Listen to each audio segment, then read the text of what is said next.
Hey, everybody. It is Ava Cherie, Miss Motivational Mogul Mindset. I hope that this finds you in perfect peace and health, and hope your day is going well so far.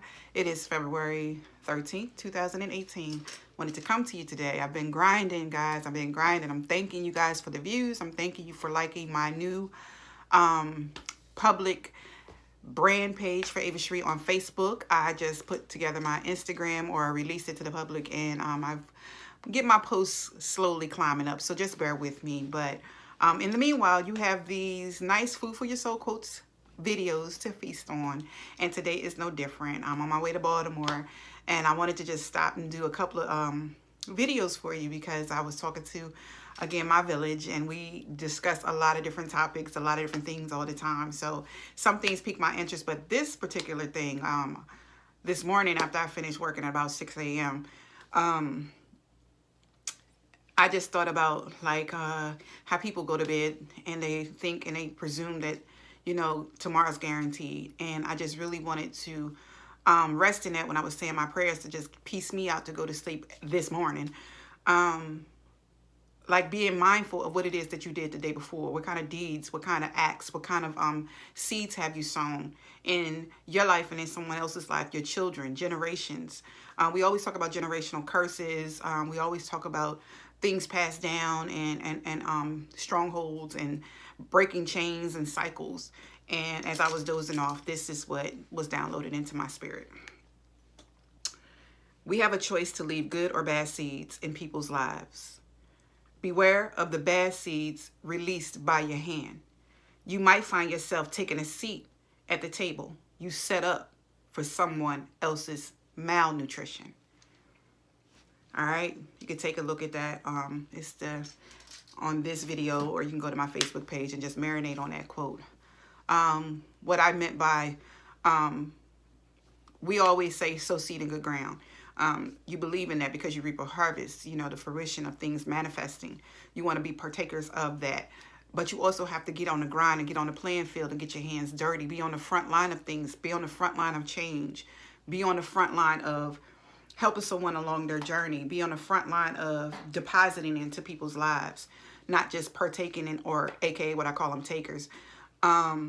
So for me, it's been evidenced in my life just by the, in the fields that I've been in, education, health and social services and things like that. People that have encountered my children and now are teaching at some of the schools that may, some of the kids that may have disciplinary problems or mental health issues that I've helped when they were younger, maybe teaching at some of the schools that my children's children are going to. Or I would see people at graduation and they would be like, oh my God, because of you and your patience and your realness, you help preserve me. You help me not abort my child and or leave my kids abandoned and or abuse my children. Or you gave me a shot when people prejudge you. I've been prejudged. People think that, your circumstances or your poor choices predicate who you're going to turn out to be, but they abandon you on the thought of what God placed inside of you. We just all make poor choices at times.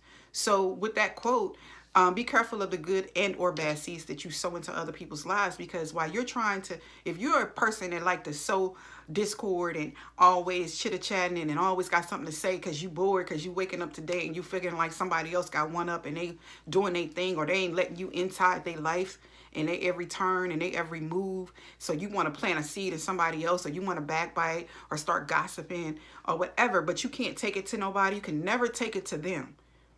Or you one of them silent, low key, I don't even want to say haters. You one of them silent, just unhappy, miserable, like, I'm going to lay in a cut and I'm going to wait.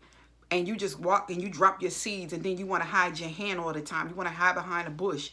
Be careful, because what you're planning for somebody else, you might have to end up partaking in it. Or you might see your kids, generations to come, suffering and struggling for the seeds, the bad seeds that you've sown. And that now the nourishment that they need and the harvest that they need to feast on is they're down malnutrition. Or you find yourself doing so much negative into people's lives and not holding yourself accountable, or just getting by, or being slick with it and sending off the wrong image, where now people have been done with you, like they dead with you, like it's good, I'm good. I've put that in, I put that time in. I put that patience in that person. I put that love in that relationship. And now, all of a sudden, you find yourself a partaker at a table with nobody there. All the seats is empty.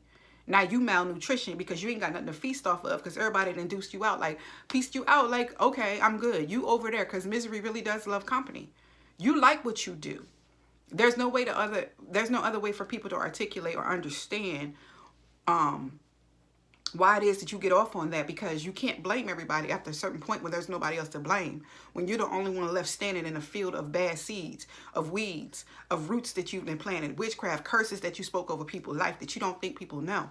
But when you walking in a divine spirit of wholesomeness, trying to aspire to be the best you can be, we got to block that stuff all the time. And unfortunately, it comes from people that's acting like they want to politic with you, acting like they want to be by your side to promote growth in your life sometimes.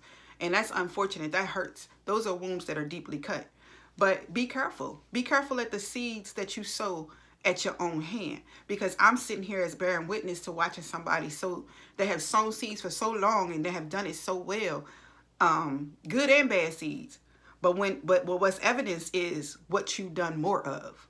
What's evidenced is when you have hardships and when you go through, you can't keep telling people this person left me, or I got fired from this job, or I got evicted, or I got locked up because I wasn't doing nothing. After a while, that run thin and people looking at you like, okay, this is more of your character trait. This is who you are. This is the field you like playing in. This is the fire you like touching.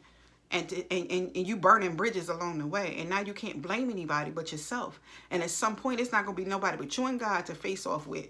Because as harsh as we want to go in on you sometimes, and these types of people, we can't judge nor condemn them, but we're all guilty of it. In some form or fashion, we looking like, yo, because I know for me, it hurts to see that somebody all right with certain things and not going back to make it right. When you have an opportunity to lay your head down and seek forgiveness and repent and turn away from your ways and wake up in the next morning and make sure these people are straight. But instead, it becomes a compulsive, addictive behavior where you just continually get by and get away with things, and you think you good, but you don't even know what's coming down the pike. May not even be for you, and you may not even be around to see it. It may be your kids' kids. It may be somebody that you least expect when you trying to come up and you trying to be cleansed and purge of these things, and they may be like, it just may be your fate. One video I said, you can't save the date for fate. You don't know when your hand, the things that you've dealt out to people that have malnourished these people, when your date gonna come back for it to come back on you. But sometimes we are allowed to be here to see it. And what will you do then? So think about it. I know I got a little hype, but I'm just tired. I'm trying to be mindful of the time. And I just really wanted to express how I really felt about sowing seeds in good ground and a person that sows seeds. And I've watched bad seeds, rotten seeds be sown. I've watched people with ill intentions sow seed with malice. I've watched people act like they're givers, but they're really takers. I've watched people give, but take account and keep a tally of what they give. They don't release freely. I watch people give with no intentions of promoting or praying for that person and thinking to themselves, oh, this ain't gonna go good, but I'm just gonna go ahead and like her page, or I'm gonna go ahead and support this cause, but I don't believe in it. People don't need, those thoughts are bad seeds. People don't need you then to do that. Just make you a couple of pages, fake pages, and like yourself. Like, start with loving and liking yourself. You don't need to, just because I or anybody say support me or do this or like me or help me, if you don't have anything about yourself that's pure and good and just and loving you and the things that you really do and want to give and express yourself freely to see the promotion of growth and health for other people, then just continue to create fake pages and stalk people's stuff and pretend to be who you're not and just be in your little corner. It'll be all right. We'll come back and get you if you're ready, but stop riding on us. You know what I mean? Stop riding on a train that you're not qualified. You don't have a seat for, that you're not ready to sit at the table. If you're not ready to sit and eat what you give out, then stop giving it out. Stop trying to malnourish other people, because you're gonna find yourself at that table with nothing but bad seed on it. And what you gonna do? But God is good. He gonna have to send somebody down there again. It's always angels assigned to us. So at the end of the day, nobody's a throwaway. We're gonna pick you up. But it's tough love. It's tough love. And you better be thankful people got tough love for you. Until next time, God's love, God's peace to you all. Have a good evening. Get ready for your love day. I hope some of y'all posted some transparent pics. I don't have on no makeup. I'm going to post some pics with my daughter. Hopefully you all had a chance to just, scrub your face down and post some. You can do side by sides, one with makeup, one without. I'm trying to reach these young women and young children, these young girls who are committing suicide because of cyberbullying, social media bullying, school bullying, and worrying about how they look externally because they don't fit the mold of what these phones and these platforms say that they should look like. So that's what that's about. All right. Talking fast as Jax. Tired. But until next time, God's love, God's peace to you all. Have a great evening. Until next time, Ava Sheree.